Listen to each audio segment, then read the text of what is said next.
Now,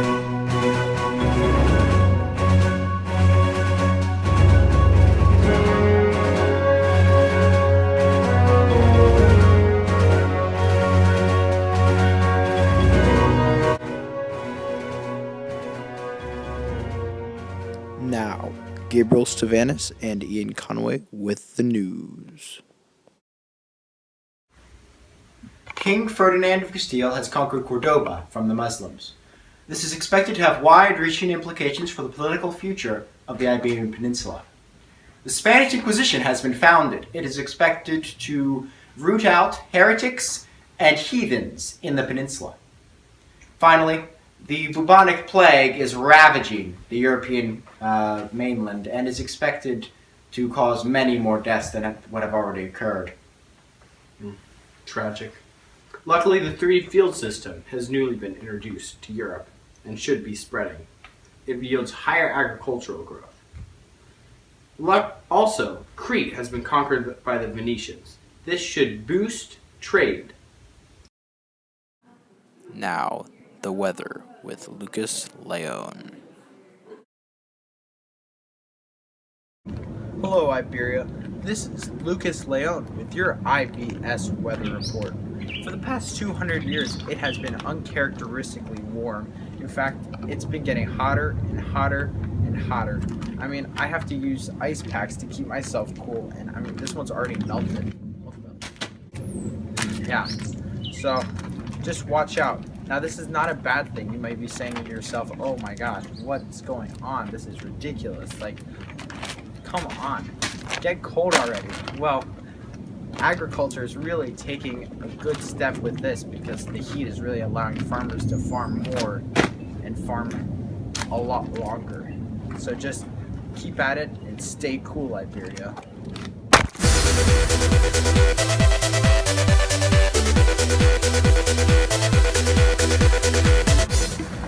Did someone say cool? Hi, I'm Laszlo, Cline, and I'm here to tell you about the new fabulous invention, the clock. They're so fabulous. They're mechanical. They have gears, levers, pulleys, all to do one thing: tell time. Imagine that, being able to tell time when only other wealthy people know how to be able to tell time. That means you're wealthy, other people will like you, you're popular, all with clocks. Go buy a clock and be cool. And now, for a Royal Gossip special report, this is Gabriel Stevanus. This just in. Our sources tell us that King Peter's illegitimate brother Henry de Trostama is gathering an army in France made up of mercenaries and French supporters. He may try to challenge his brother Peter's reign and hold on the Iberian throne. Who knows where this might lead? Now, for a special interview with Marco Polo, this is Lukas Leijon. Hello, this is Lukas Leijon with a special interview with Marco Polo. So, Marco, well, it's very nice to see you again. Indeed, Lucas. And so my first question is, could you just go on about your childhood? Because it must have been interesting for you to become such an explorer and do such remarkable things. Indeed, it was. I grew up in Venice, and around the age of 15 or 16, the Pope Clement IV died, and my uncle and my father, Niccolo and Maffeo, they came to Venice, and they picked me up, and we decided to head off for Mongol China. Just like that? Just like that. Wow. We needed to deliver a letter on the way, so it helped out. Wow. Mm-hmm. All that way to deliver a letter. Well, yeah, not just that. We just had some business in China as well. Wow. No. And, well, was it rough? Just traveling all the time for that teenage? Yeah, it was. The traveling was. I was, as a teenager, I really enjoyed traveling. I enjoyed seeing new things, especially with my 2 telescopes strapped together. I could see everything with these. All right. So, what did you do in Mongol China while you were there? Because if I'm not incorrect, you were there for a very long time. Yes, I was. I was there for most of my later childhood and then on into my early adulthood. I was in Mongol China with my family. We kind of served served as ambassadors from Italy to Mongol China. We brought along goods to trade with them, and we assisted Kublai Khan with various matters, including running Mongol China. We gave him some advice. We were just doing good jobs as ambassadors, and we also we gave him those goods we brought along with us. Did some trade. We got some money. Wow, This was good. it's interesting. Yeah. So when did you leave? So around 1292, we all just kind of got bored of China. We were just like, you know what? Let's head home with this Mongol princess and deliver her to Persia because we feel like it. And although the Khan doesn't want us to, we're gonna do it anyway. So just took the Yeah, princess we- and left. Yep, we took the princess and we sailed from China through the Indian Ocean to the Persian Gulf. We dropped her off there, and then we crossed by land to the Mediterranean, sailed back home to Venice. So was the majority of your trip taken on a boat or a ferry of some sort? When we were going to China, it was along the Silk Road by land. We used caravans to carry our goods, and on the way home, it was mostly by sea though, because we sailed from China down the coast of southeastern Asia and past Indonesia under Sumatra, and then we passed under India down under what? That's not what we did at all.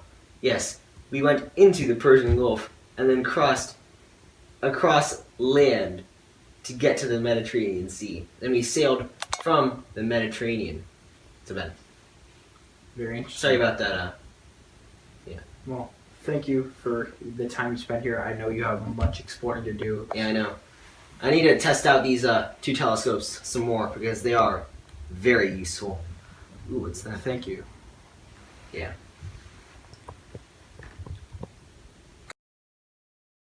Now, a breaking news report with Gabriel Stevanus and Ian Conway.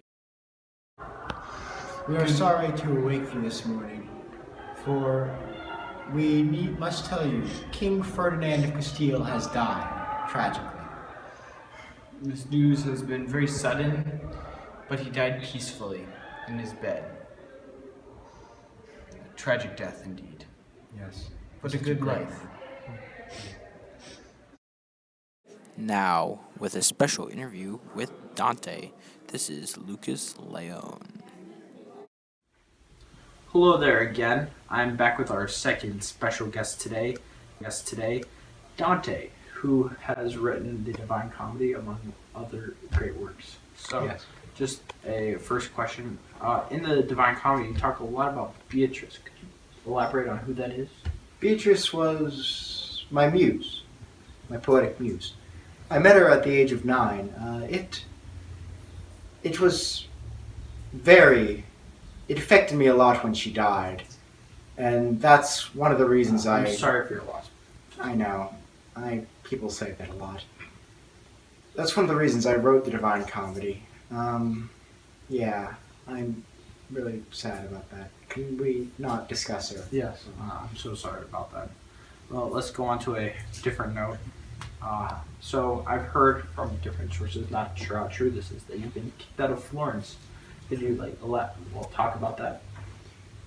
Yes. Some of my political enemies came to power, and them and Pope Boniface VIII worked to make sure I left Florence because I had been supporting the opposition. And yes, that was unfortunate. So you're not a very popular person around there, I assume. I am in certain circles, but those certain circles are no longer in favor.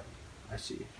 And just one last question. What should our viewers know before reading your Divine Comedy if they haven't already? I wrote this at a very dark time of my life. Beatrice had just died. I had just been kicked out of Florence.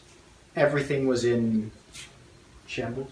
shambles, yes, to an extent. It did get better, but I wrote this at that point in my life, and, well, hey, it turned out all right. I see. Well, thank you for the time you spent here, and, well, good luck. And, Thank you. yes, that's it. Now, sports with Ian Conway and Gabriel Stevanus. It looks like you're dressed for sports today again. Yes, newscaster from the waist up, sports and fitness expert from the waist down. And that brings us to our sports section. Firstly, some players of the game of Albuquerque are debating whether or not the number of spaces needs to be changed. A decrease in spaces could cause the game to become shorter and therefore increase tempo. However, some players are seeing the number of spaces needs to be lengthened to increase the amount of strategic thinking that needs to go on. Some are on the side of history, while some believe a new change is needed. And now, Ian with archery. Archery started out as hunting, and it has been taken up by noblemen who compete in tournaments for both glory and gold.